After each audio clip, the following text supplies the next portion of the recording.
Let's see how to insert calculator symbol in Microsoft Word. First off, we want to open Microsoft Word. And as you can see right here, we have our document ready. Now the calculator symbol can be found in the expanded list of symbols that we can use in Microsoft Word. So to do that, first click on the Insert tab. Now click on Symbol. Now click on More Symbols to access the entire list.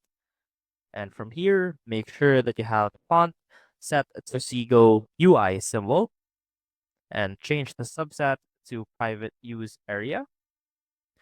And from here, simply look around for the calculator symbol.